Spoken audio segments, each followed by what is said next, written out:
e ajude também, porque desde o dia 30 de abril o mundo acompanha a tragédia no Rio Grande do Sul, municípios inteiros praticamente alagados, devastados. É um rastro de destruição. Mais de 2 milhões de pessoas foram afetadas pelas enchentes. 147 pessoas morreram. Sem falar no número de animais mortos, gente, no prejuízo.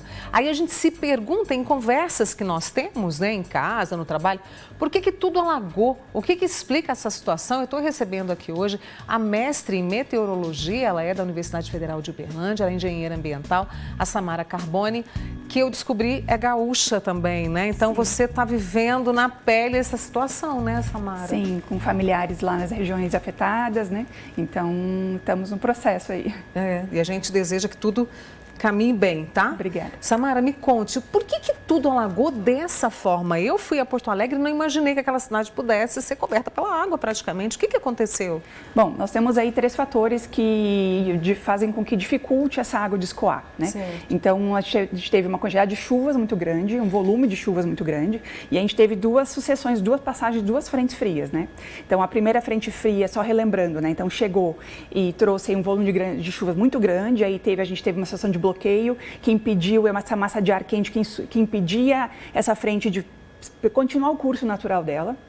Aí nós tivemos questão de instabilidade dessas linhas que a gente chama de rios voadores, né, que é toda essa umidade que vem da Amazônia, isso alimentando esse sistema durante aquele período, né, ali no final de abril. Então, esse sistema impedia essa frente fria de se dissipar, de ir embora, e ela continuava alimentando ela. Né? E depois um super El Niño que nós estamos enfrentando. Tudo isso num caldo, né, de mudanças climáticas. Né? Não esquecemos disso, que esse é um fator muito importante porque isso intensifica todos esses fatores. Então isso foi lá atrás, há 15, 20 dias atrás, né, naquela frente. E aí então choveu muito, uma quantidade de chuva muito grande. Né? Aí depois nós temos a questão do relevo e da hidrografia da região. Né? Então, pensa, toda essa chuva que está caindo, na verdade, essa segunda frente fria que chegou agora, que está passando agora, é uma chuva totalmente dentro da normalidade. Não tem nada de errado com essa segunda chuva, essa segunda frente fria. É uma época de entrada de mais frentes frias, nossa mudança de estação, então isso é normal.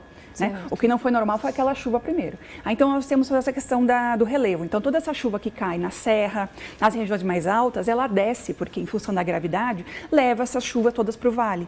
E aí, finalmente, então, pensar na região de Estrela, Lajeado, Vale do Taquari, a gente está pensando em cidades que estão ali numa altitude de 40, 30, 40, 50, 60 metros, né? Essas cidades. E quando tu vai para o Oceano Atlântico, acima do Oceano Atlântico, então tu tem um declive maior, certo? Para essas águas então escoarem com mais facilidade.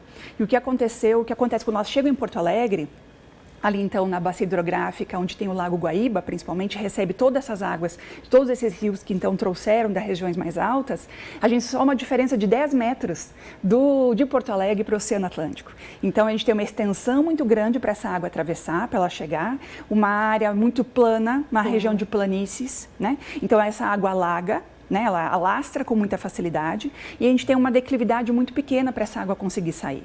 E aí, finalmente, o terceiro fator é que quando essa água toda chega lá em trás, então, Guaíba, daí ela vai para o Lago dos Patos e aí ela vai encontrar o Oceano Atlântico lá no finalzinho, né? A saída, ela é curta, mas a gente tem ainda a questão dos ventos oceânicos que estão, principalmente se estiverem de sudeste, de sul, né? Eles dificultam, então eles provocam com que as ondas fiquem maiores, então ele interfere nas ondas e essas ondas, elas vão em direção ao continente.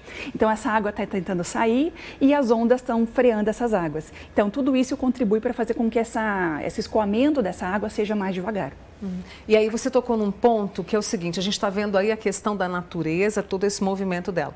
Mas a gente precisa pensar também no que não é só a natureza. Nós temos aí também uma questão de planejamento urbano que a gente precisa e essa história triste está mostrando isso. Exatamente. Nós temos...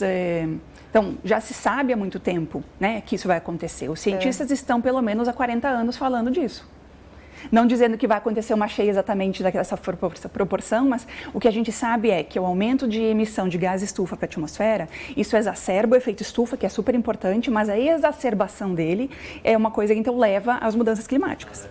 E nós estamos há 40 anos falando, né? Eu não, né? Porque, enfim, há 40 anos atrás eu ainda nem pensava em ser cientista, mas os cientistas estão há 40 anos falando disso, que o que vai acontecer quando esse aumento de gás na atmosfera, a tendência, então, é o que a gente chama de aumento dos extremos climáticos. Então, são chuvas mais concentradas em período, porque faz muita diferença se a chuva cai, 100 milímetros de chuvas cai em 1 hora ou se ela cai em 1 mês. Né? E estamos falando que a presença de tornados mais intensos, com frequências maiores. Então, essa é a tendência que nós veremos nos próximos anos. Por isso é tão importante discutir e agir o quanto antes com medidas práticas, né? E agora, falando especificamente do Sul, essa chuva vai parar? A gente tem previsão de mais chuva? Como é que está a situação para os próximos dias, Samara? Olha, parece que essa situação de bloqueio que estava, esse ar quente, né, na região central que estava do país aqui, que impedia a frente de subir, ela desacelerou, ela foi desintensificada. Então, tudo indica que, tanto é que essa segunda frente fria já passou, já está passando, né? Então, já chegou esse ar frio, as temperaturas devem baixar agora, né, lá no sul, inclusive chegando uma parte do sudeste, né? Mas ela não está completamente dissipada, então ela ainda deve demorar mais, ter mais uma na próxima. A previsão é que na outra frente fria, talvez daqui a 1 semana, 2 semanas, que aí então essa onda de calor, então ela consiga ser dissipada, mais desintensificada e melhorar um pouco mais a situação. Mas a previsão é que tenha sol e tempo bom nos próximos dias, então, para a água, porque a gente ainda não chegou no pico, né? Isso é importante. Então a água continua acumulando, essa água está descendo ainda das encostas, né? Porque pensa, essa região toda está alagada já. Então o solo com a vegetação, ele funciona como uma esponja. Então só que essa esponja já estava cheia d'água, porque choveu muito há 15 dias, 20 dias atrás. Então quando essa água, nessa nova chuva chega, essa capacidade de retenção desse solo com vegetação é muito pequena. Então a gente tem esse fenômeno de escoamento superficial, né? Então intensifica e dificulta mais. Então como essa água ainda está chegando na bacia ali hidrográfica, então ainda deve subir ao máximo, estão prevendo que seja entre hoje e amanhã, né? E aí comece a baixar vagarosamente. Que pode chegar a esse 5,4, né? 5,4, 5,5 é uma previsão, né, que eles têm, mas enfim, a gente só vai saber mesmo acho que até amanhã, acredito que até amanhã a gente já deve ter uma resposta. Esta é a Samara Carbone, ela que é mestre em meteorologia, engenheira ambiental da Universidade Federal de Uberlândia, conosco aqui no Manhã Total. Espero que você volte mais vezes, tá? Para nos ajudar nisso. Obrigada, viu, Samara? Um abraço para sua família, tá? Obrigada.